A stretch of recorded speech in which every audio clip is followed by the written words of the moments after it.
Hi, welcome to Model Railroading Live, the number one model railroading show in the whole entire universe.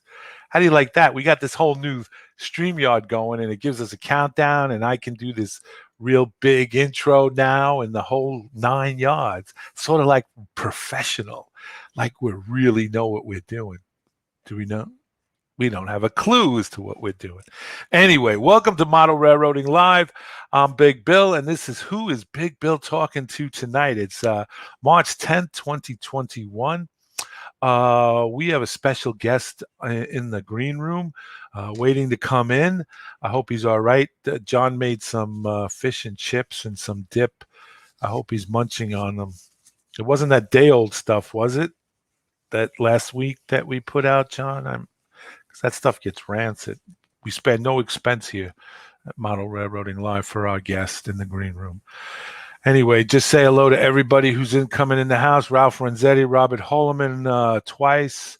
William A., evening, how are you? And all the rest of you guys that are going to stream in.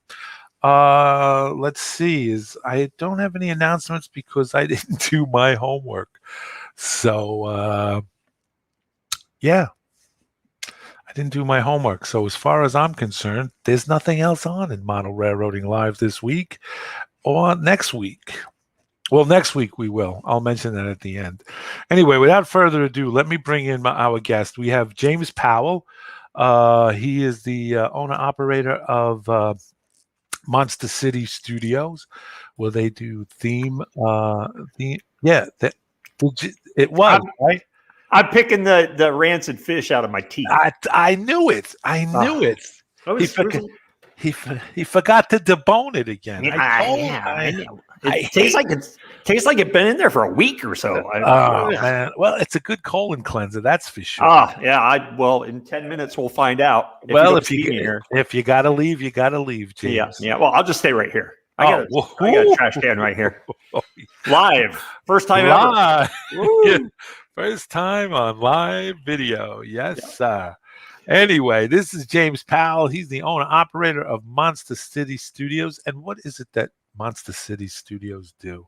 I know what you do, but let's tell the folks out there what you do. We make stuff for, basically for the most part, we make stuff for theme parks, the big theme parks. The big mouse-related theme park, and that other one, that studios where they have the Jaws big animatronic thing, those guys. I have to be a little vague because we get signed to these NDAs where we can't directly talk about what we do. But so the big parks all over the world, here in the United States and Singapore and China, Japan, that whole Asian market's really big right now. So we do a lot of that kind of stuff.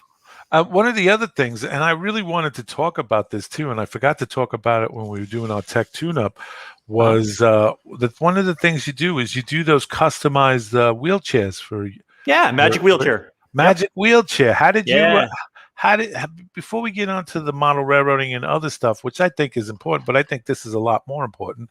How did you guys become involved in that? Well, we had a friend of ours, an acquaintance that worked at a school that's about, probably 40 miles south of us. And he had, just through dumb luck, became one of the first builders in California for Magic Wheelchair. Let me step back for a second. Magic Wheelchair, we build costumes for kids in wheelchairs, and they're completely free of charge to the family. Okay, so if a kiddo has a favorite superhero or, any kind of character, and they want to dress up for Halloween, but they're in a wheelchair. It's kind of harder to dress up kiddos in wheelchairs, right? Or they want to go to a Comic-Con, or they want to go be in a parade or something like that. We hook basically the families up with builders, and we'll build that kiddo a wheelchair costume. And sometimes we will do like really big reveals where a couple years ago, we did 7 Star Wars themed costumes. Nice. And we flew all the kids out to the San Diego Comic-Con. We revealed the costumes in the Star Wars booth, in the Lucasfilm booth. Nice. So it's pretty cool. And there was not a single charge to any of the families. And then we deliver the costumes to the houses wherever they live in the country. But we also do builds all around the world. We're doing builds in Australia and New Zealand, in Europe now. Obviously, Good. with COVID, things kind of slowed down because, you don't want the kids that are maybe a little bit more susceptible Right. around other people. But I think it's starting to pick back up, and it's really fun. And we get to go to a lot of really cool shows and meet some pretty interesting people, to say the least. I'm Yeah, sure. you know how those I'm Comic-Cons sure. can be. So. Yes, Yeah. I went to with my nephew a couple of years in Jacob Javits Center, Yeah. New York. They had the Comic-Con. I went with him, Yep. and it was it was pretty outlandish, Yeah, I mean, that, I think it was last year. Was it last year? Maybe year. We did the toy fair. They do the International Toy Fair at the Javits Center yes, every year. yes, We went there and we did one there at the toy fair. right. And this past year we did one also, and it was a Marvel / Thanos. It was like Iron Man / Thanos costume. And hopefully, once this thing gets over with, we'll be out at the next toy fair doing another one. So, and New York Comic-Con, right? So that's what you went to. Yeah, we do them there also. So, yeah. cool. Robert Holloman wants to know: has COVID affected your business with the theme parks? Yeah, it did. It did. Huge. We actually, in March of last year, we kind of pivoted because a lot of our business not only is theme parks, but we do a lot of these pop-up shops for big brands, like let's say Nike or Sephora, all the different big we did Cinnamon Toast Crunch. I mean, weird stuff like that. They do these pop-up shops for these Instagram opportunities to take pictures for Instagram and selfies and all that. Right. Well, those all died too. They all went away. So probably 70% of our these kind of recurring jobs, small jobs, they just disappeared overnight. So we actually, I decided really quick, hey, we have the equipment, we have all kinds of great talent. So we started making face shields that like covered the forehead, and we sold tens of thousands of those. And we made those up until October. And then we kind of switched back into our role of actually doing what we do, which is themed environments and entertainment theming. So yeah, a lot of Miles Hale, when this COVID thing started, he started using his 3D printers in his house to make face masks for doctors and hospitals, protective plastic things, and he was wasn't selling them; he was giving them to his local healthcare centers and stuff like that. We did. We both donated and sold. We did both face masks and face shields. Right. And they were a lot of them. We went through a lot of them. A lot of them went to like dental. Somehow the dental industry kind of glammed onto what we did. Ours were a little bit different. We made ones that flipped up and things like that. And so we sold thousands to the dental industry, hygienists and dentists and whatnot. Yeah, I know it. Going into my dentist to see my hygienist, she's in a bubble now. Oh yeah, it looks like a space. Yeah, like you're going to Mars or something when you go. Exactly. Yeah. Well, hopefully this is in the rearview mirror, and we're putting a lot of distance between us and that and it, as it is going back. But anyway, but that's really cool with the wheelchair. That is the kids must be so excited when they see it. Yeah, they are magicwheelchair.org is the website. And you can see we got a lot of the ones we've done on there. But you can see if you like building things and you want to help out, we're always looking for people to build. Cool. There's a lot of garage builders. It's not just shops like us. Sure. It's people that just build in their garage. Sure. And as Magic Wheelchair, we reimburse the builders for all their materials. Right. Oh, okay. Which is like we reimburse up to $1,500 or $2,000 usually. Per wheelchair, and that way you donate your time, but you don't have to go out of pocket to buy the materials. Right. That's a good thing. That's a very good thing. And the kids must be excited when they get to see. They're nuts. It's crazy because think about kids in wheelchairs and growing up in wheelchairs.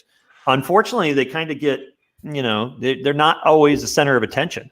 Right. Sometimes they're the center of attention, but for not always the greatest reasons. Yeah. Exactly. Right. This completely throws that for a loop and they'll go out to a park or something dressed in their costumes, and maybe another little kid will see maybe they're dressed up like the Hulk or something.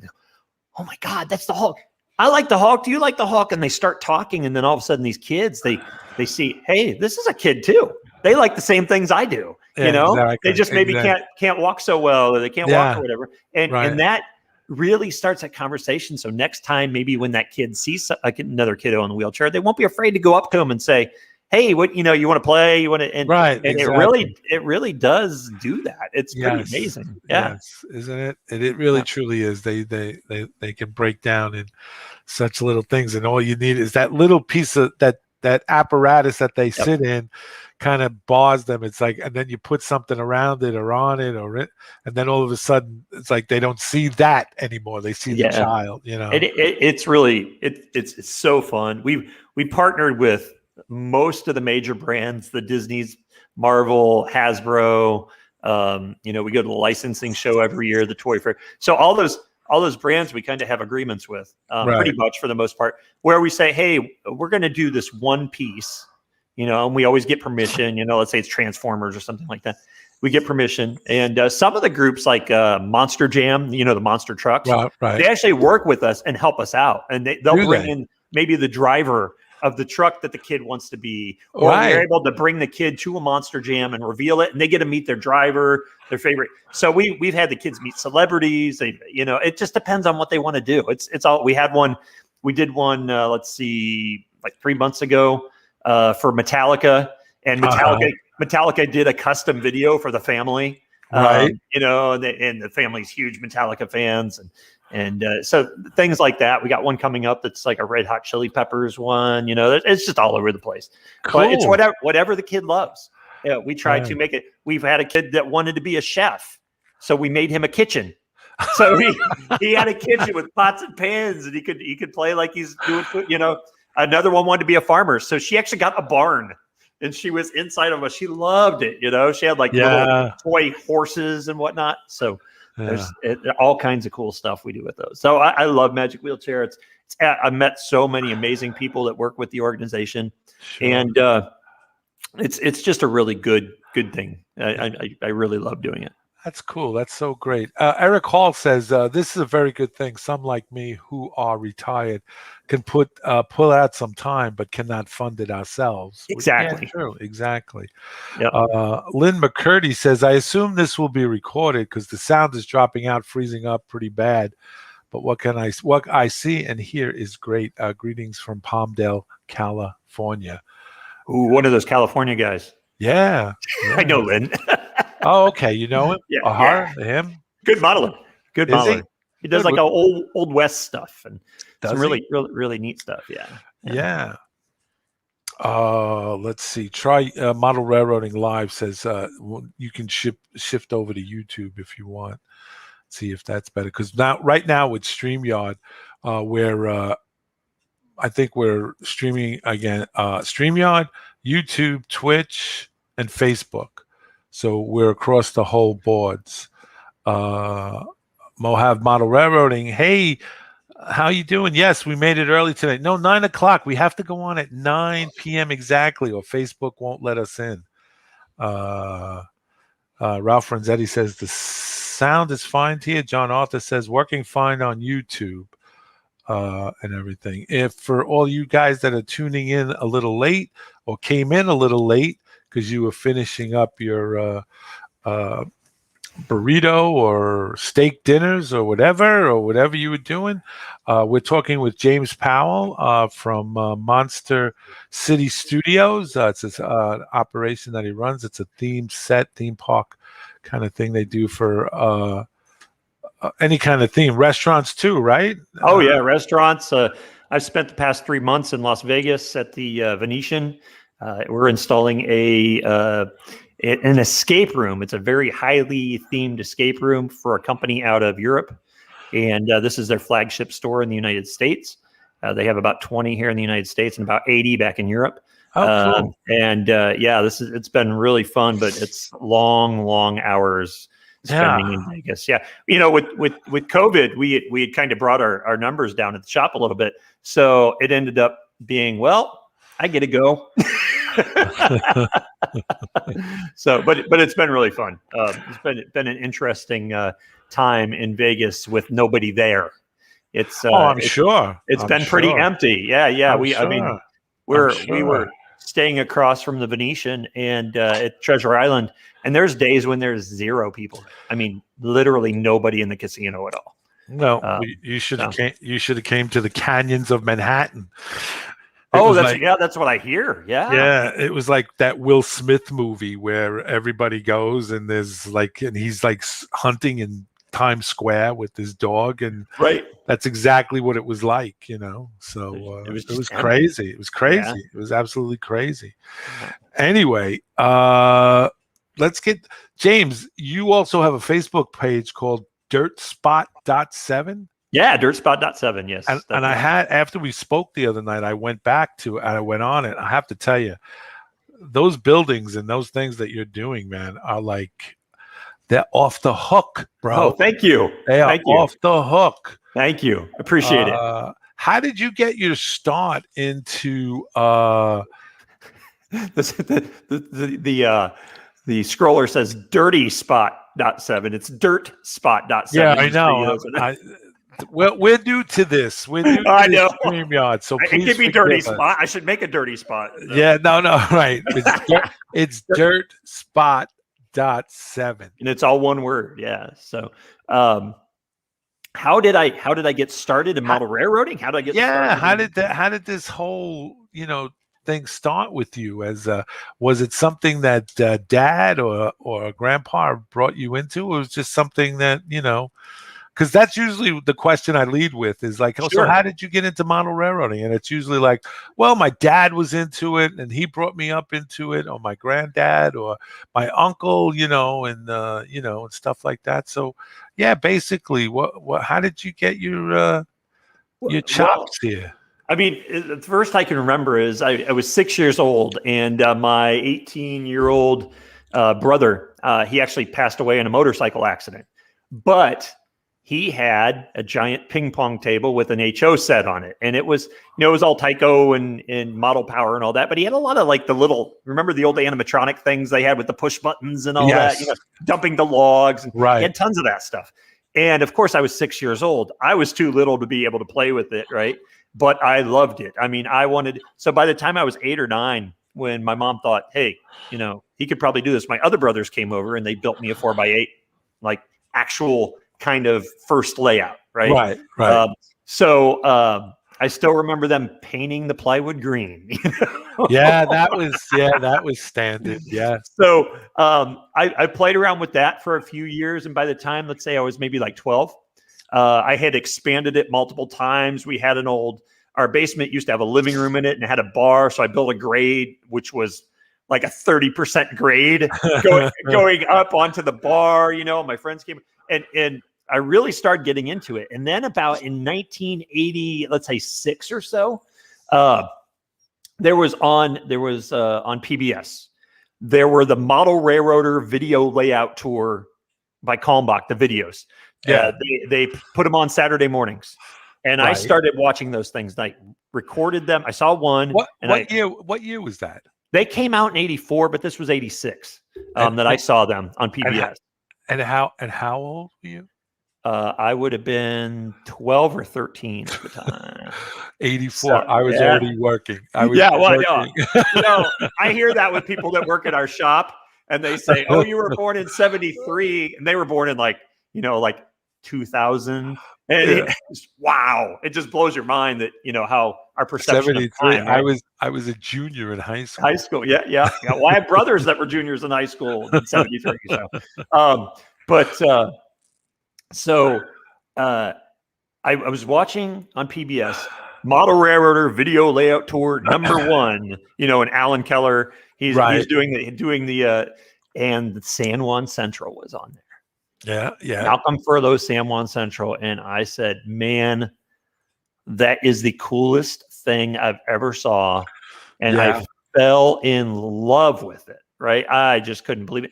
And then I kept watching every Saturday. I watched another one. And once the video layout tours were done and they started getting into the weathering and the scenery videos, my mom came in and she was kind of watching them with me. And she said, why don't you build a model railroad like that?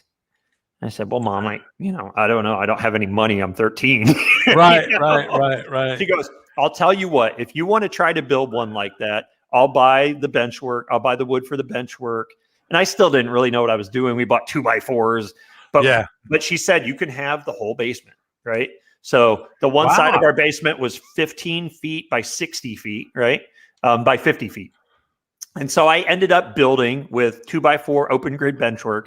I built a 40 foot by 15 foot HO scale layout. Right. Right. And how big was this? 40 foot by 15 feet. And so by 2x4s. 2x4 open grid. Yes.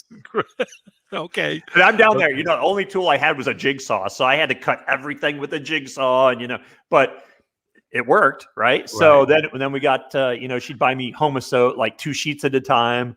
And I cut the homoseau. I do my sub road bed out of like a thin, like, the old paneling that you'd put on the walls. So I had that. That was my sub road bed. And then I put the homoseau, and then I spike my track down and glue it down and ballast it and whatever.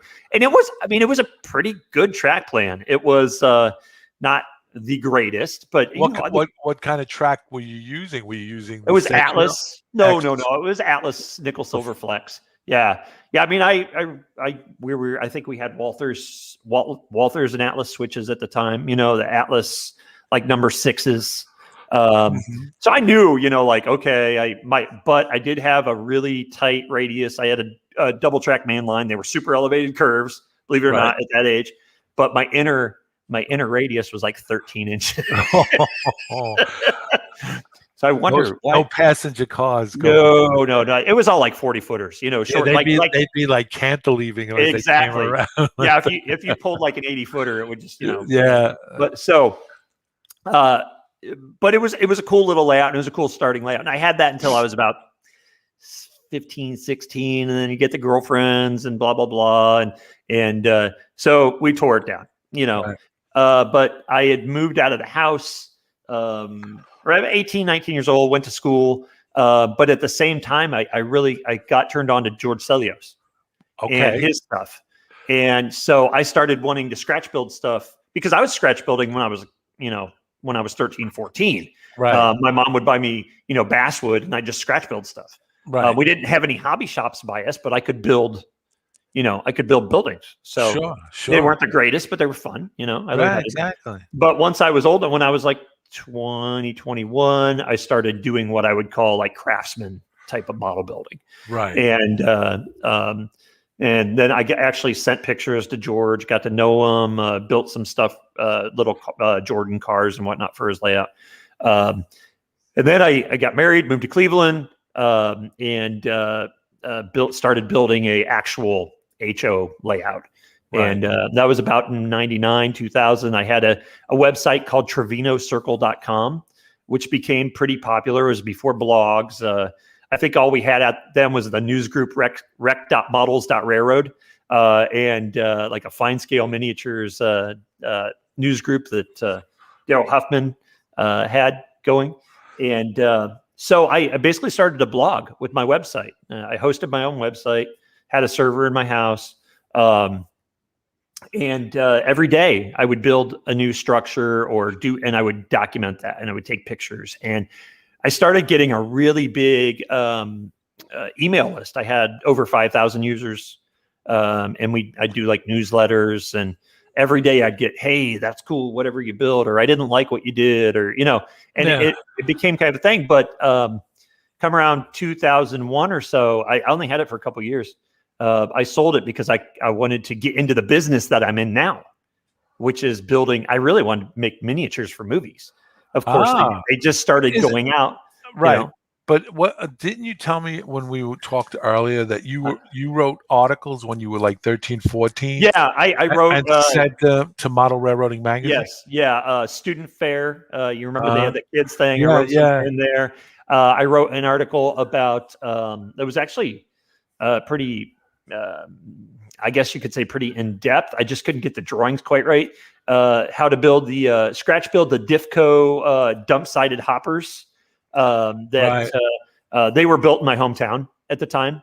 So the company actually helped me, do measurements. They let me go in and measure and whatnot, but I could never get the drawings. I wasn't a great drafts person, Right. so I Right. couldn't. I had to submit those with the article. So the article was finished. I just never, and I scratch built the cars. Right. I just never submitted it. But by the time I was, let's say, like when I started about 2021 or so, I started actually writing articles. I wrote for Model Railroad News, NMRA Bulletin at the time, had articles in there, Model Railroading Magazine. I was kind of all over the place. I think I probably had written about 35 articles for the different Model Railroad presses. I have a statement here by Mohav Model Railroad Tina. She says, "I hope my son gets back interested in the hobby. He loved it as a kid, but now he's 16 and is more interested in his music, career, and girls. Well, Such is life." Wait a minute, a career? He's 16. What kind of career could he have? I'm not Tina. Really, seriously, bring him over to my house. That happens. It happens. You get, you're growing up. You want a girlfriend. I mean, some of the guys, you don't get girlfriends. I know. I tell you, I coached baseball for 30 years from little league all the way up to college, and I tell you, once the women are introduced, the batting average goes from 330 to a $125. Oh yeah. And he never shows up for practice. Right. And, and it's a rite of passage. It is. Of course it is. My nephew's going through it. He's 15 and he's got a new love in his life, and she's great for him. I really like her, but it happens, and their interest wanes a little bit, and it goes off, but then all of a sudden, just like it's like my son Mike. He's 40, right? And he comes over and he visits. I'm in his room. This used to be his room, and now he's starting to come in, and he's like, "What are you doing?" And I tell him, and he's like, "You need help?" I said, "Yeah, if you want, you can do me this favor and do that." And he goes, "Wow, this is pretty cool. It's pretty relaxing." I said, "Yeah, it is, isn't it?"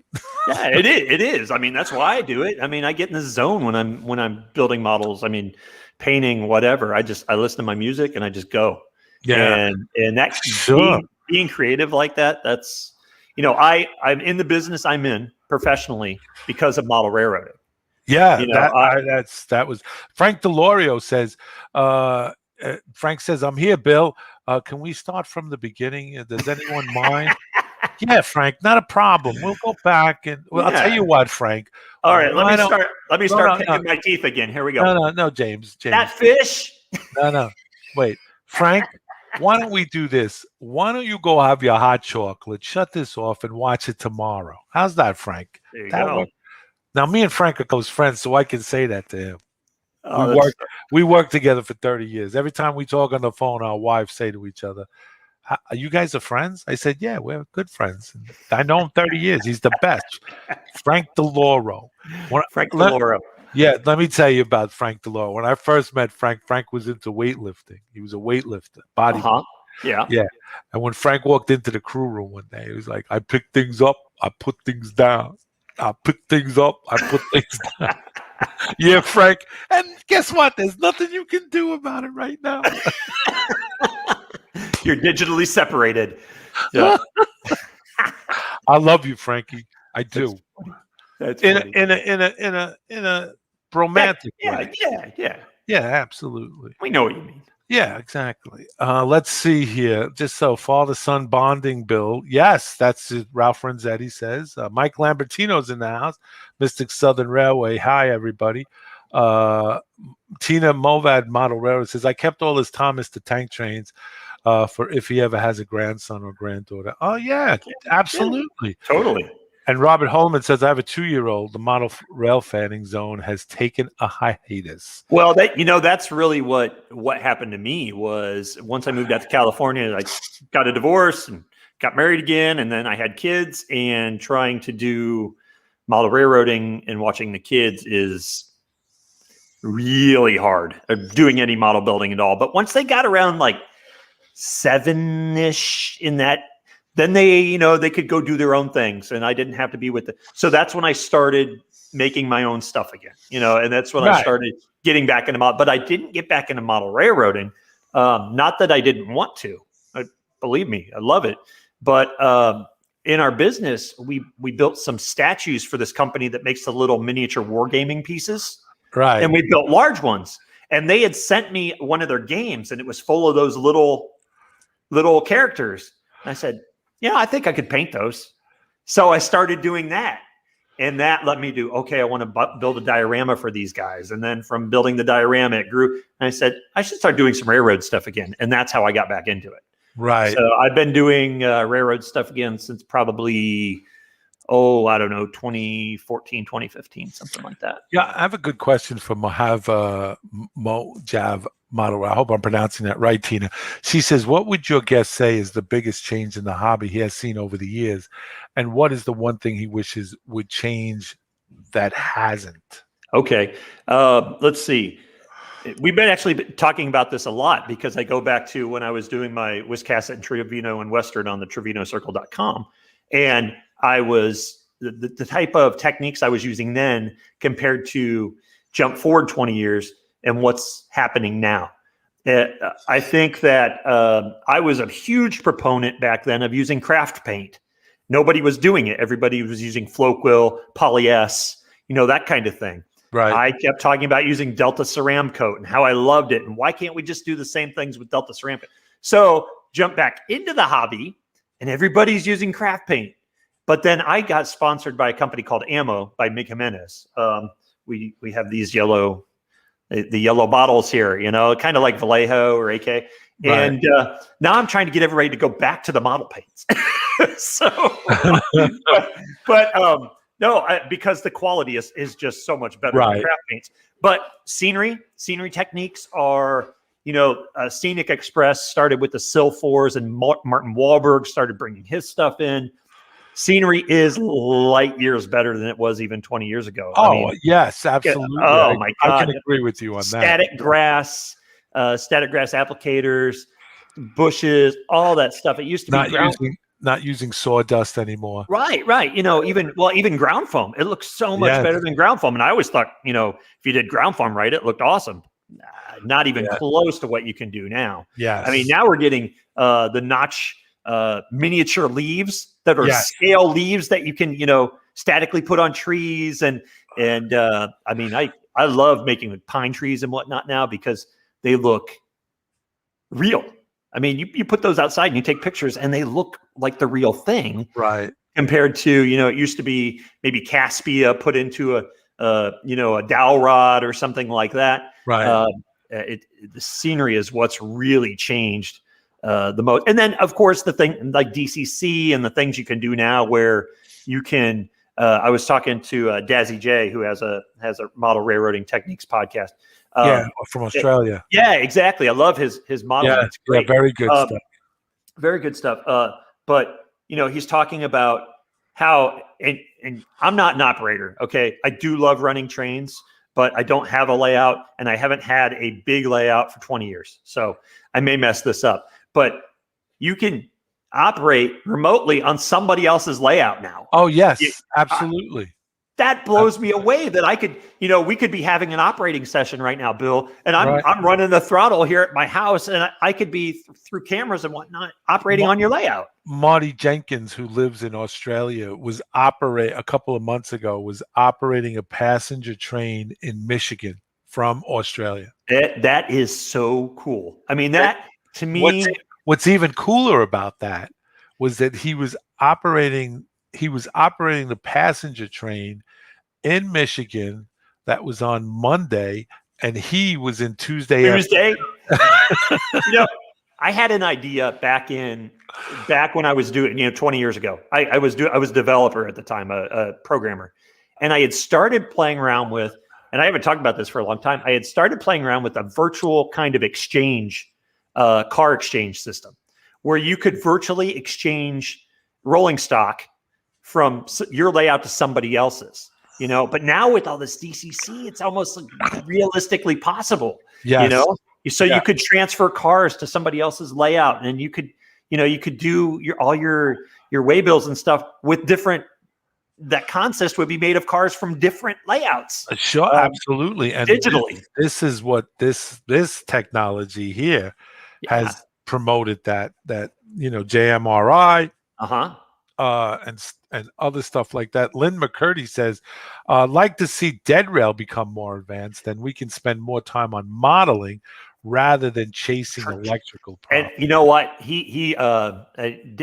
was talking about that, the dead rail and battery operated stuff. And I think that sounds pretty promising. And with battery technology getting better and better. With the lithium batteries, Yeah. Yes. And then you could have areas where in engine facilities where you could, and it wouldn't be that big of a deal. The locomotives just are charging themselves while they're sitting in the engine facility. And then, it's charged and you just go on. And you could, I'm big into weathering, but you could probably, definitely weather your track a lot more real instead of having shiny rails all the time, but you don't have to worry so much about electrical contacts. But I really am interested in that. And I might really look into that when I get the layout going. Just so that we know, let's see, let me go back. Okay, here it is. I mispronounced Tina's Mojave. It's Mojave, I bet, is what you're. Mojave. Yes, Mojave. Mojave. That's the desert, Mojave Desert. Yeah, it's out here in California. Yep. Well, anything west of Newark, New Jersey. And Newark's kind of a desert too, right? Well, exactly. Listen, if you can't get a pastrami sandwich at 3:30 in the morning, I don't want to know. But anyway, that's one thing. I used to have a lot of clients in Midtown, in downtown, and I'll tell you what, I miss the Reubens. Oh man, that's one of my favorite sandwiches. I just love, New York. They know how to have pizza and they know how to do Reubens. I'll tell you what, and a lot of other things too. But man, I can't go to the toy fair. I brought a guy that works with me to Toy Fair, and he had never been to New York. And when I showed him how you can just go get a slice and walk out on the street, he was blown away. I said, "Man, this is the way it is. This is cool, and it's so good. It's not like the crap we have out here." Tina from Mojave Model Railroad says, "I love the AMI weathering powders from Monroe Models." Yes, so do I. I do too. Very much so. I use the ammo pigments when I'm using powders. I also use a lot of pan pastels, which I will mix with either alcohols or ammo makes pigment fixers. But I pretty much exclusively use ammo products because I have a hell of a lot of them. Yeah, yeah. You saw a picture the other day. Yeah. Could you do me a favor? Would it be possible to swing your camera around just to show them the bench? Okay, so there you could kind of see. I call it the stadium. There's some of the washes. Let's see. There's some paints. I'm going to swing it around this way. You see more. There's pigments. There's more paints, and that's not my whole collection.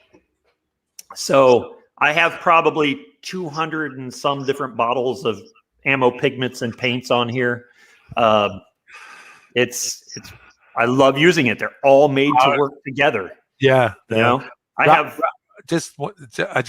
Franzetti says to James, he says, Ralph Franzetti says, "Come to Toronto, James. It's the New York of the North." It may very well be, but I've been to Toronto many times. Right, but they're probably a whole lot nicer in Toronto than they are in New York. Yeah, but New York is New York, man. You can't get Toronto. I love Toronto, but doesn't beat New York. Yeah. But talking about ammo stuff, one thing that's really cool. Oh, go ahead. No, I just wanted, before I lose it, Tina from Mojave Model Railroads, he says, "And I thought I had paints. Damn, James, I'm moving in tomorrow. They make so many different, they make acrylics, enamels, pigments, oils, and they all work together. And you can layer all of them. And when you get really into the fine weathering, it's all about layers upon layers upon layers. That's interesting. I try to go as realistic as I possibly can. I mean, there's two. I'm leading up to this, but there's two questions of thought here that I wanted to explore with you, and that was one of them. But the other one was your weathering techniques and how you weather, and what you and how you came about doing it. A good friend of mine, and we both know him, is Miles Hale.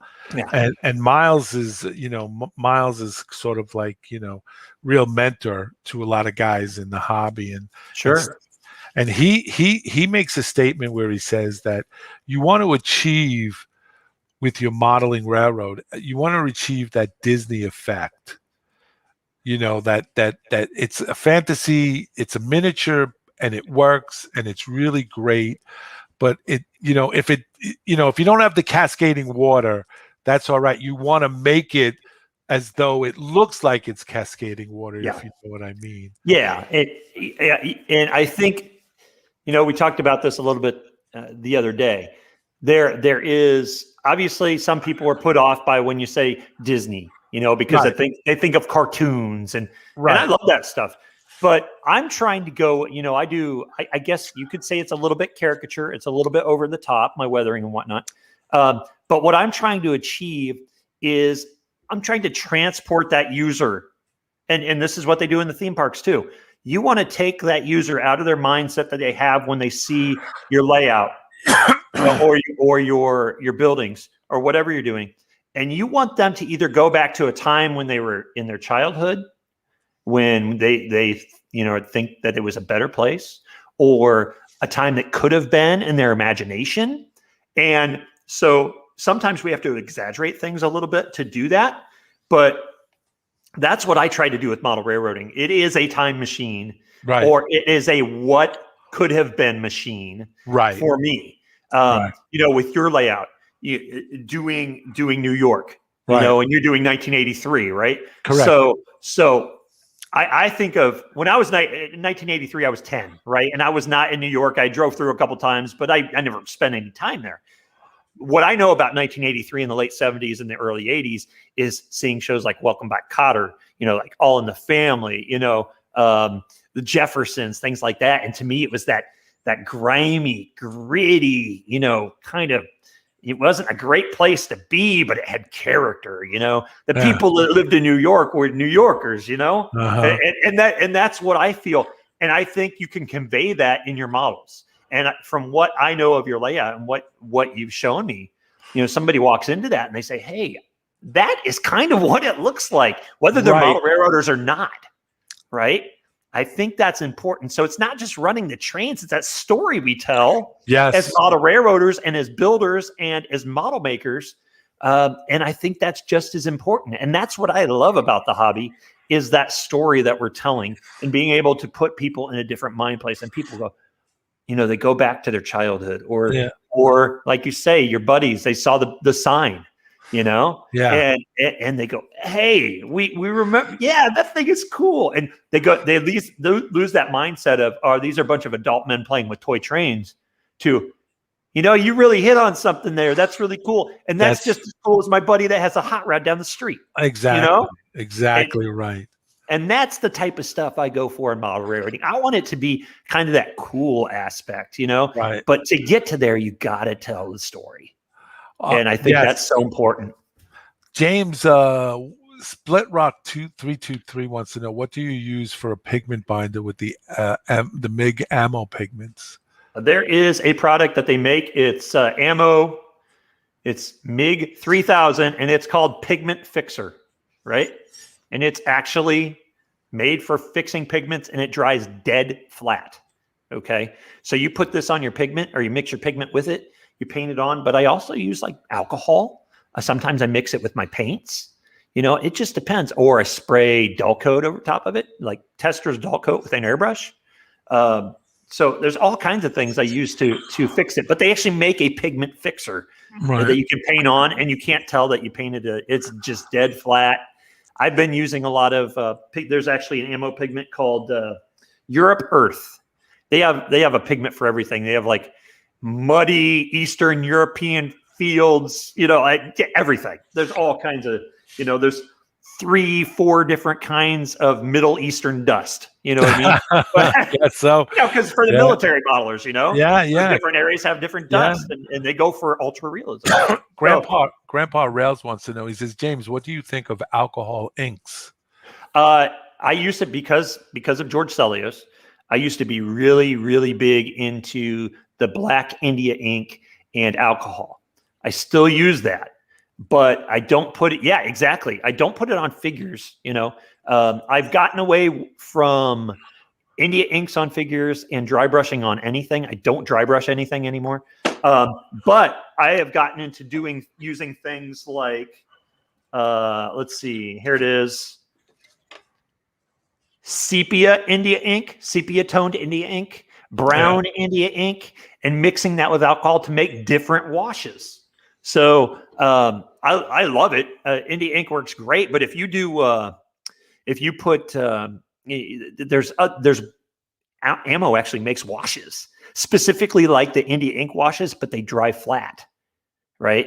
They don't have that sheen. Sometimes India ink and alcohol can have that little bit of dark sheen. So, or that little bit of glossy sheen when you put it on. But these things dry absolutely flat. And it looks like Bill out. There he is. I pushed the wrong button. Hi, folks. Welcome to Model Railroading Live. I guess, Frank, we are starting all over again. Yeah. I was just going to hold this up. Panel line wash. Yep. Got them here. I got. Yeah, blue for dark gray. I mean, the weathering companies, be it Ammo, be it AK, Vallejo, they make some kind of something for everything. Yeah. Right? And it works. That's what it all works together, which is amazing. Yeah. And but weathering, truly good weathering is about layers. Thin, light layers. You don't put anything on super heavy. You just layer it one on top of another, and it gives depth and color, and that's really what it's all about. Tina from Mojave Model Railroading says, our world is filled with colors. She says, I agree with James. A variety of colors that are finely layered over and over can make things really pop. Yep. Less is more, and more of less is great. Now, that's a good statement, because less is more, and more of less is great. So that's a great statement. Thank you. Yep. You go outside and you see a blue painted wall. That wall is not blue. It's got different shades. Ammo makes a thing called shader. It's an acrylic base that you put over, and it's just like a see-through. And we use a thing in the business we do. We use they're like graffiti spray paint cans, right? Yeah. They're art spray paint, and there's things called shadow, and it's basically like clear, warm tone, like French gray spray paint, and it's clear. And you spray that around things and under things, and it just gives it that perfect little shadow that you're exaggerating, and that's exactly what these paints do. Do you have that building that you were doing with the concaved roof on your desk? Oh, yeah. So I'm using this is a building by Foz Scale Miniatures, Foz Scale Models, sorry. And it's from their Atlas Gorge series. What I did is I put an old wall. Malcolm Furlow used to have a company called Trains of Texas, and George Celios has used this style of brick wall on many of his buildings. And so I cast that wall. I have a mold of it, and I'm going to actually put this on a hillside. So the hill is going to go down like this. But you see all those shingles there are hand split from a piece of wood I found at the ghost town at Calico, California. So those are all HO scale hand split shingles. And then you got corrugated metal with an old piece of a sign there. You got tar paper, and I tried to put different colors on the tar paper, make it look like some of it's faded. I got chipped paint on the building with chipping fluid. At the bottoms of the building, there's I put greens because my layout is going to be like almost a tropical layout, so everything's going to be really moss colored and wet. But I really love sagging roofs, like John Allen used to do. Malcolm Furlow did. I really love that kind of stuff. That's the caricature that I really like. Right. It's exaggerated, but it gives it character, it gives it a story, and that's what I enjoy doing. Right. Mike Lambertini wants to know: have you ever used the sophisticated finishes that with the black paint with the iron in it, and Oh yeah, like modern masters type stuff. it rusts out things and stuff. Well, we use those professionally all the time. Really? I use iron paint all the time. I use we have a product called Luminor, where we actually put real brass, real copper, bronze into product. We coat products, we patina them with different types of chemicals. But you can do the exact same thing in model railroading. Yes. Yeah. So I know what you're talking about. I just never use them in model railroading. I have enough simulated type Oh, we froze up. washes that unreal, but I would totally use like iron paint, brass paint, bronze paint. I would totally use it, and then put the different chemicals on them. Split Rock 232 says you talked about creating the image in people's minds with your layout / trains.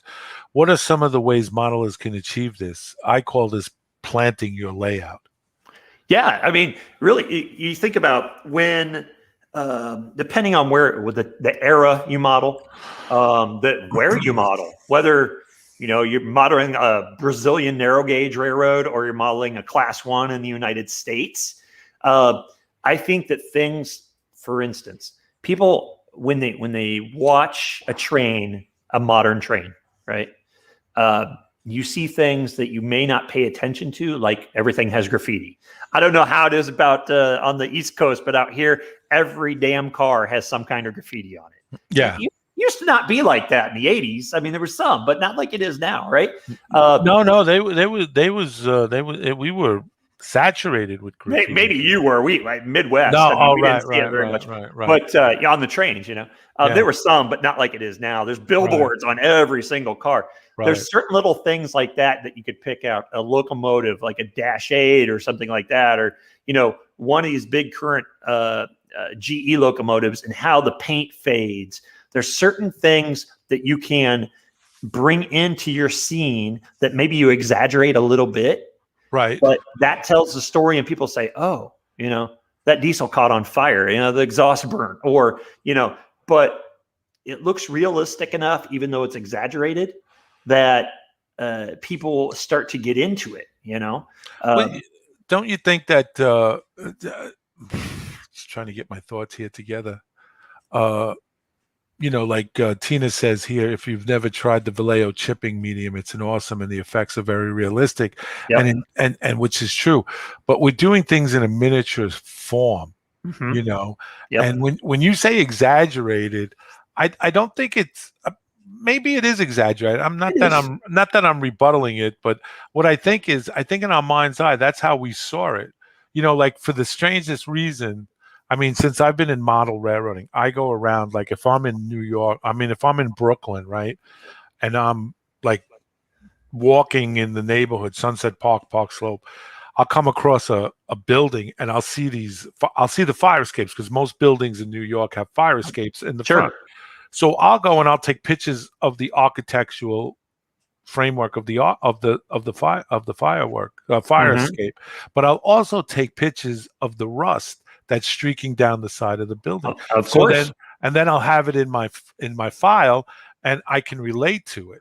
I can go back to it and say, well, how would it streak if I put my fire escape on the side of the building? Then I said, well, let me go to the file and see what it looks like. So I'm using it as a point of reference. But the point I think I'm trying to make with model railroading, and I think with like layouts like George Celios's and things that guys like that at that quality level do.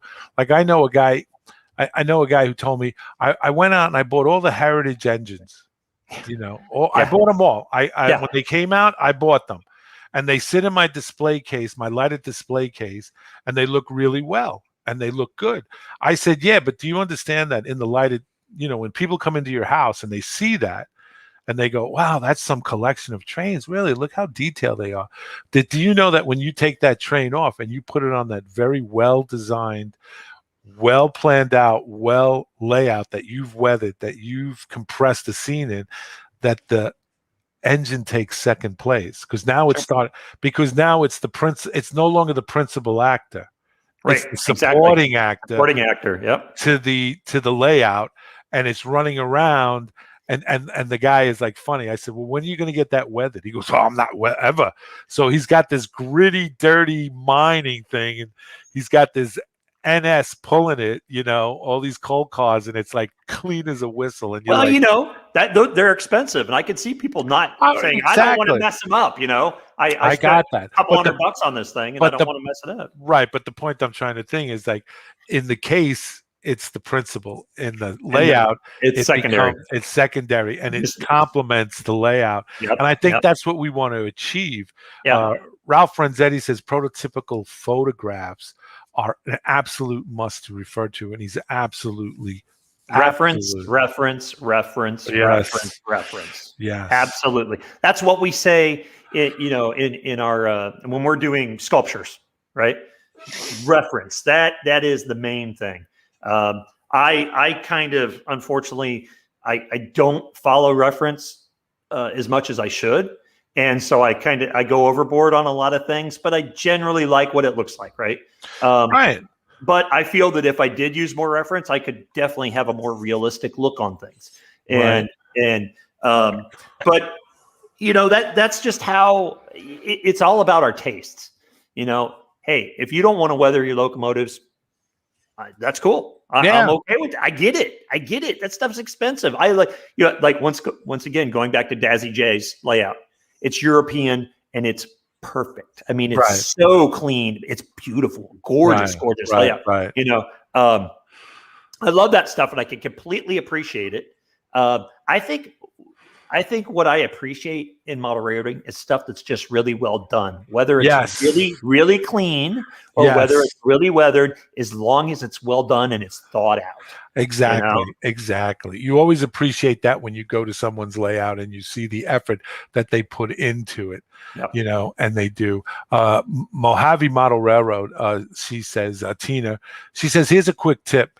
Many on YouTube take videos of the real railroad. Yeah, rail fanning and such. Mhm. She says, pause the screen and click print screen. Paste to any photo software you use, crop, clean up, and save instant files for references. Very true. Very good. Yeah, people do that making decals too.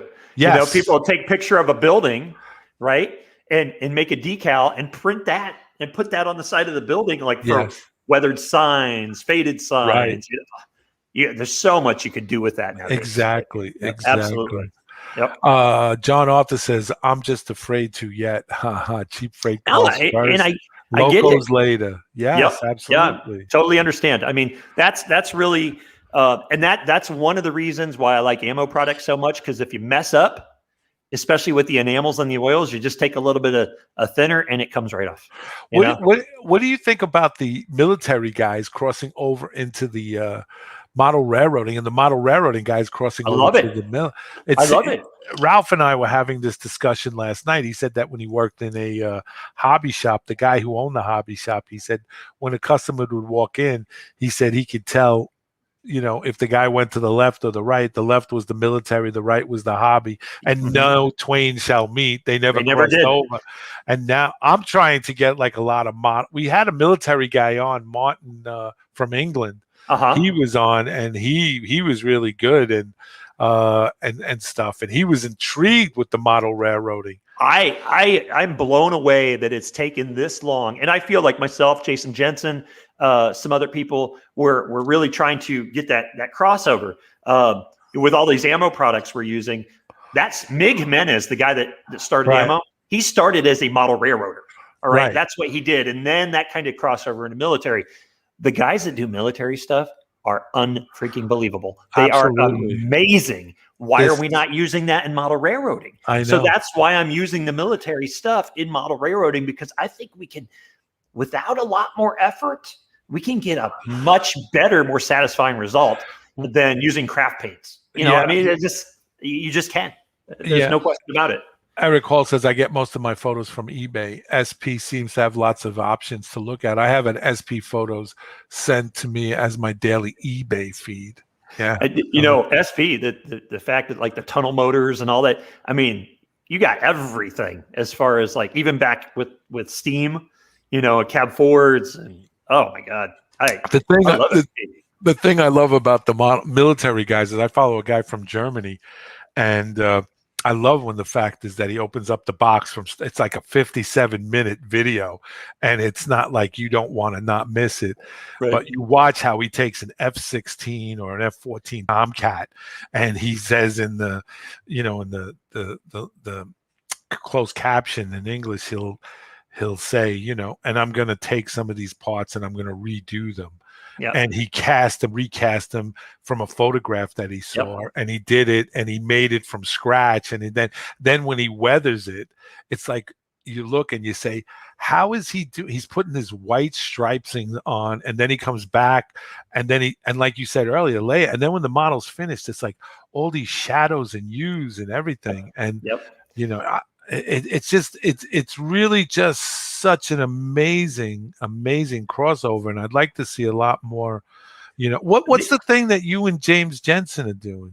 Jason Jensen. Jason. Oh yeah, we are. I'm good friends with Jason. He was following me 20 years ago when I had my Trevino Circle website, and we started. I guess we kind of started talking again maybe 6 years ago or so, and we are going to do a podcast that's techniques only. Nice. Probably going to do 3 episodes to start with, and I think it's we don't want to be tied down to a schedule. So I think we're going to do the first episode. We think is going to be, he's been doing those big sci-fi dioramas with stuff he finds right at hardware stores and whatnot. Yeah. So we're going to do a found items show and how we can use found items in large scale modeling and in HO scale modeling. Stuff that's around the house, stuff you can go to the hardware store and buy, weather up, paint up, and make look like something that fits a scene. You should get Ralph Renzetti in on that.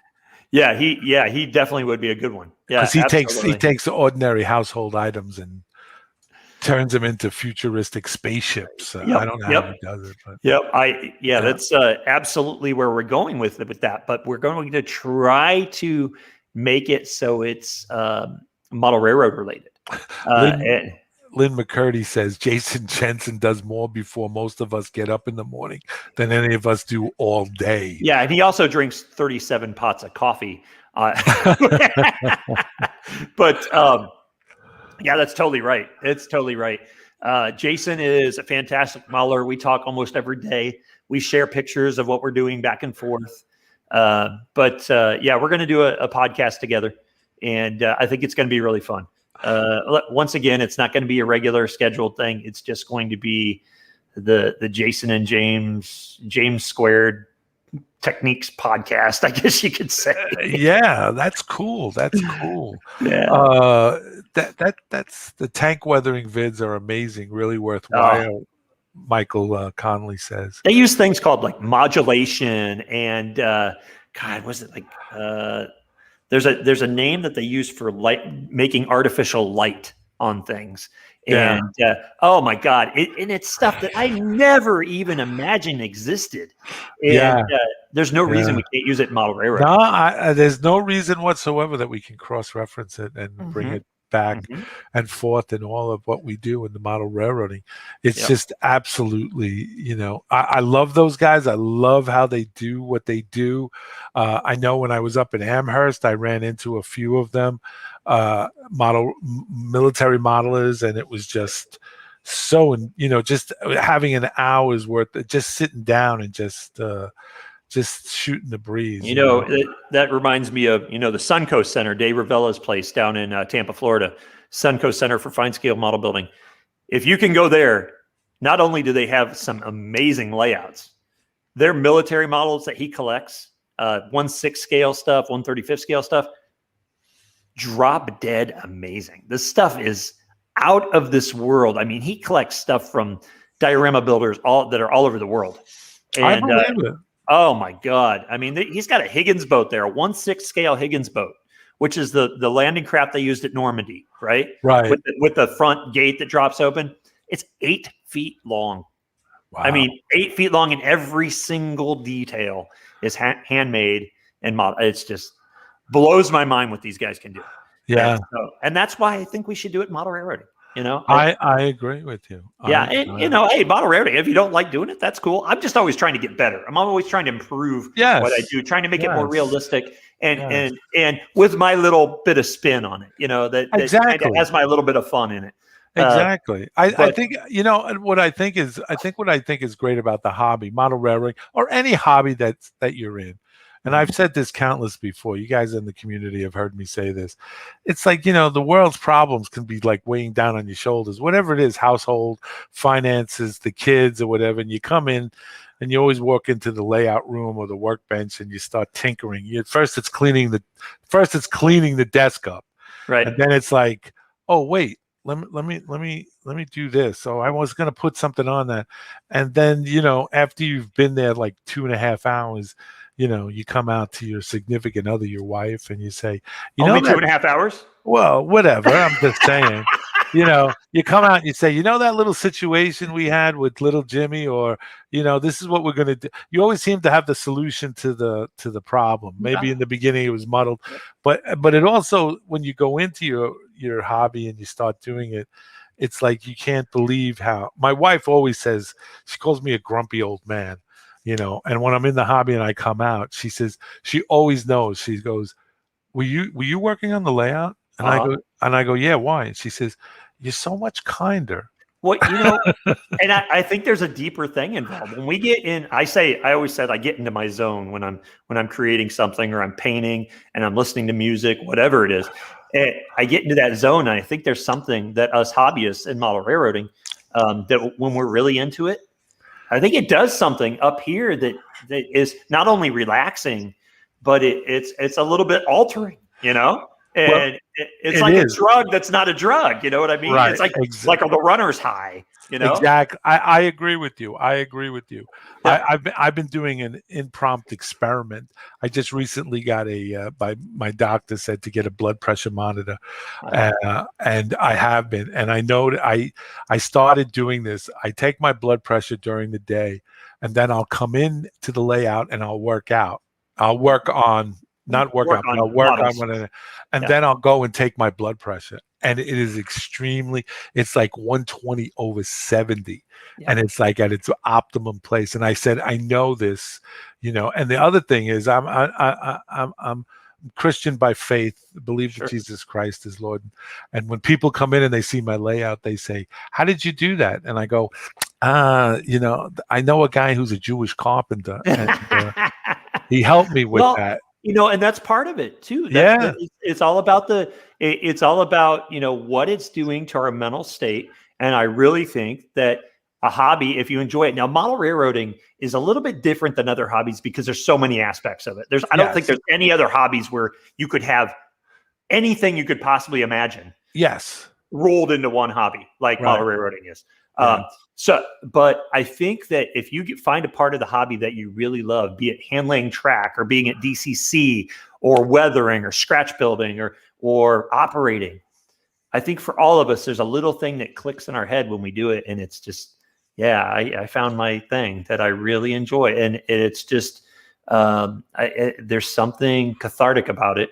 And I think that's really great. I think that one thing, and I know a lot of people mentioned it, is just during this whole COVID thing that we've all been able to start talking, and we get in the Zooms and we do this kind of stuff. And I think that it's growing by leaps and bounds. I mean, I am seeing so many people that I personally know that had nothing to do with model railroading, and now they started maybe following on weathered models or something like that, diorama building.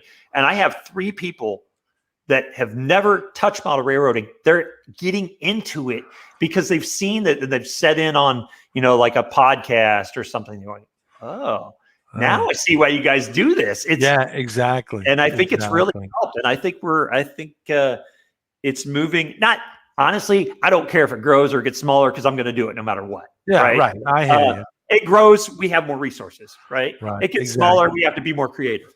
But I'll tell you that it's doing something that didn't do 20 years ago. I'll tell you that. That it's a great hobby, and it is. I'm really happy that it's seems to be going the way it is. Mojave Model Railroad Tina says, My escape from all the hours I work is my railroad. I know it's always there and always an escape and the best Yeah. form of therapy that exists. Yes, absolutely. Without a doubt. Michael Conley, Ralph Renzetti, those are Michael Conley. Those are the guys I learned from. He learned some of his technique, the military guys. Yeah. Eric Hall says, operations love the game of train movement down to what is in the car, where it goes, and why it's going there, etc. Exactly. Train So chess. I call it train chess. it is, no doubt about it. And that's once again operation. That's something that it's chess, right? It's chess that you can interact with and not just move pawns. I mean, I love chess too, but Right. it's something that is so appealing. And I bet you chess players would actually really love it if they understood what the heck we were doing, right? Right. Yeah. Exactly. It's problem solving, Right. and it can get Exactly right. really, really complicated. Like on your switching layout, Sure. that's the beauty of switching layouts, because it gets hard to figure out. Yes. Yep. So Yes. Sometimes you back yourself into the corner and you're like, wait a minute, I did not mean to paint myself into that corner. yeah. Michael Conley says we should have some of these gentlemen and women on this channel, to teach us a few things. Well, we're trying. Hopefully, James, you can speak to Jason Jensen. I did. We'll have him on. Yeah, please tell him. I'm not that big bad guy. I mean, he said I don't have time, but I mean, he gets slammed as you I probably know. I do. He has more comments he has to answer in a day, and he tries to get to every single people that respond, like stuff. He thanks them, and he gets hundreds of those things when he posts one of his videos. So, but at the same time, I tell him, hey, it's not so bad. This guy's kind of a nice guy, Yeah, I am. Frank DeLauro. Frank's back in the house. Frank, first and foremost, I want to apologize for what I said earlier. I love you, bro. You're my bestest. You're my BFF, man. We were in the same job together 30 years. I have stories. Me and Frank can tell you stories that were like, but that's another show for another time. Yeah. It's got a different rating on that. Yeah. Frank says, great ideas come from doing something else while you're not thinking about great ideas. That's right. Man, he's deep. He's deep. It's true. It's true. I'll tell you a quick story. They had the major blackout in the New York City. Me and Frank worked on a job. We worked on a Nancy line, the N line. I was 214, he was 215, I forget something. And we get to work in the morning. No power in the city of New York, nothing. So we go in the car, we sit the seats, turn the air conditioner on, and we fall asleep. And the sun wakes us up. The sunrise wakes us up, and we're up there sleeping. And we get up, and the dispatcher comes out and says, okay, all Nancy crews report to the 86th Street, which was right down the road. Okay. So Frank says, I'm getting my stuff together. And I said, come on, Frank. And Frank's going, wait a minute. Let the other crews go first. Sit back, relax. Don't worry. We'll get there. Mm-hmm. So I said, okay. So they all run down because they want to get there, because it's all cutthroat. It's cutthroat. Right. Yeah. So they want to get there, and they get down there, and Frank says, come on, let's go now after 15, 20 minutes. So we drive down, we park the car, we walk in, and what had happened was when those crews arrived, they replaced all the midnight guys that were sitting on stranded trains. Right. So the midnight guys got relieved, and they took over. Now, this is in the summertime, so it was very hot. So we get onto the platform, and we say to the dispatcher, what do you want us to do? And he said, just hang out here with me. So what Frank and I did for the rest of the day was we had a table, and every time the sun would hit the table, we'd move the table. That's what we did the whole day. Oh my God. And then Frank went upstairs to the pizzeria, and the guy was giving out free pizza because he couldn't keep it in the refrigerator. He had no refrigerator, so we were getting free pizza. So we had pizza, and we're sitting there with our feet up, and the guys are like, their shirts are off, their pants are rolled up. They're sweating. What are you guys doing? We're having pizza. You want a slice? I can't get off the train. All right, we'll bring it to you. So we brought them slices, and then that was what we did. And then the day ended. at 2:30 in the afternoon, and the boss turns to me and Frank and goes, "You guys want to make overtime?" And we're like, "Well, what do we got to do?" And he says, "Just stay here with me." So that's what we did. We stayed here there with them until the PM crews came, and Oh then we went man, home. And those guys had to stay on the train, and we were like, "Goodbye." you played it right. That's for sure. We did. We did. James, I want to thank you so much for coming on the Absolutely. show and taking time out. I know you're on the West Coast and it's early in the evening for you. And I want to thank you so very, very much Of for course. Thank you, being Bill. on. Oh, no, it was our Had a pleasure. lot of fun. I'm glad you did. I have a special announcement to make to the community. So don't bail out on what's this? Let's see. I just want to get into one. Mojave, Tina. She's got a radio station up in California. This Tina. I don't know if you get her. She's got a radio Mojave. station. Yeah, Mojave. she's Mojave Model Railroading. She does a radio thing. Oh, really? Yeah. James, do you have a channel? Fred Wild wants to know. Do you have a Well, YouTube channel? I do. It's james.a.powell. It's only got a couple videos on it. I'm going to start uploading some of my live streams. Yeah. Oh, it's in Nevada, she says. I'm sorry. Nevada. I'm sorry. Yeah. It's in Nevada. Yeah. I do, but she has a radio station. She's a very. You got to check out. You guys on the thing. I got to make the special announcement, but just to give her Tina a plug here, Mojave Model Railroad. You should check out her YouTube channel. It's Mojave Model Railroad, and you should check it out. She's a very, very, very, very talented young woman, and she does a great model railroading, and she's got great insights. Sort of similar to what everybody else is thinking, yeah, but she really has a great model railroading, and she's an entrepreneur. She's has a radio station, sold and did this and that, everything, and she's really good at what she does. Wow. Okay. I'll check it out. And I just left there a couple days ago, and I'm going back there in a couple weeks. I've been in Vegas for how long? So. Right. So anyway, here's my special announcement. And I want to bring this out to the community. Model Railroading Live has, since its conception about 9 years ago, when we were U2 model builders and Mike Phillips had started this, we had gone under the basic that everything we did was for free, and it's still going to be free. We're not charging. There's no paywall going up. So don't everybody get excited and panicky that we got to pay for this. But what we here at Model Railroading Live are doing is we're introducing a Patreon page. It was after don't think that this came lightly or it was a rash decision or something. We bantered this around with the crew. We kicked that can until that can melted. Because we didn't know if it was the right thing to do, not the right thing to do, what we're going to do. But now we're getting into Yardstream, and we're getting into a few other things that are starting to dip into our personal finances. And so we've decided to go with the Patreon thing. Now, the Patreon thing is starting out with $2 to $5 give, or any amount, one-time amount, anything you want to give. We're going to come up with something like like Lionel Strand does with the T-shirts. If you do $10 a month for a year, you'll be able to we'll send you an embroidered one of these shirts, MRL on it as a thank you for that. So, but for right now, it's a $2 and $5. People have approached us and asked, "Hey, I'd like to give some money to you guys so that you can further do what you guys do best." And since we're doing Yardstream and stuff like that, that's going to cost us a few pennies. And I'm on a fixed income. I'm a pensioner, and a few of the other guys are as well.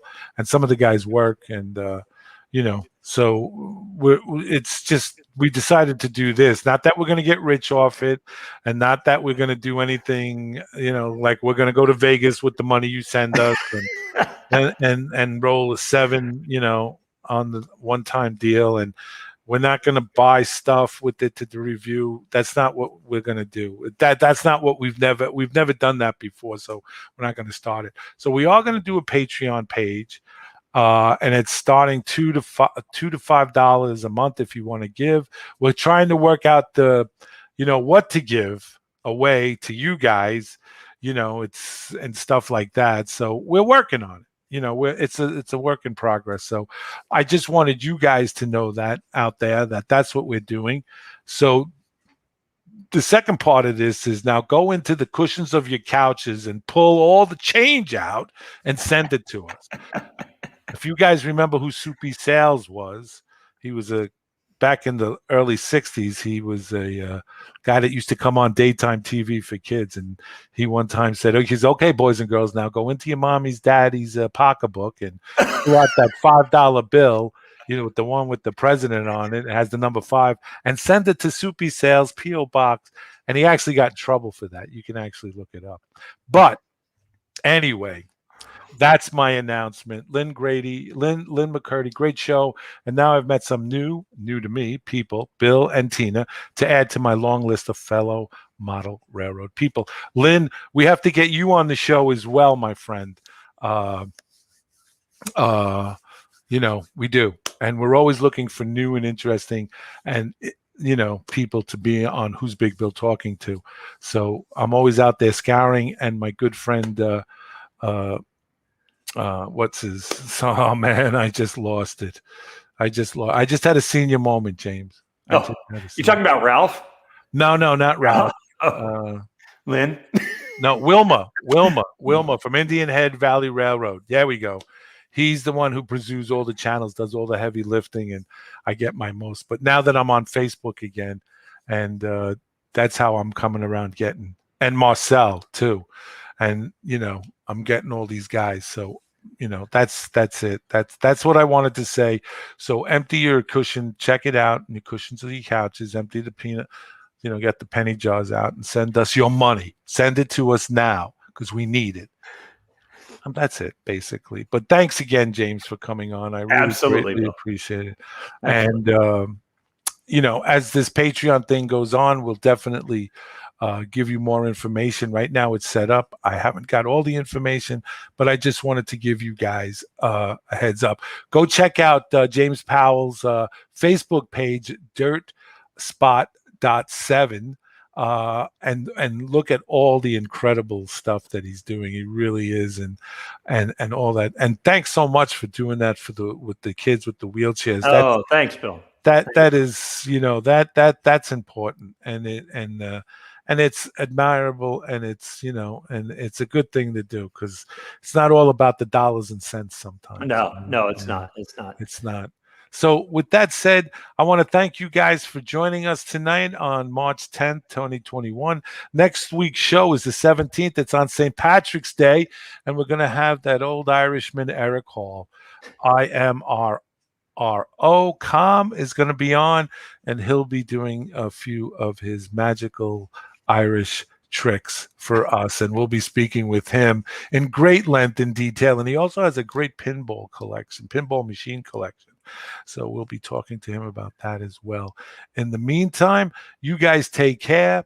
You be well, you be safe, and most of all, you all be blessed. And we'll see you guys on the radio. Take care and God bless.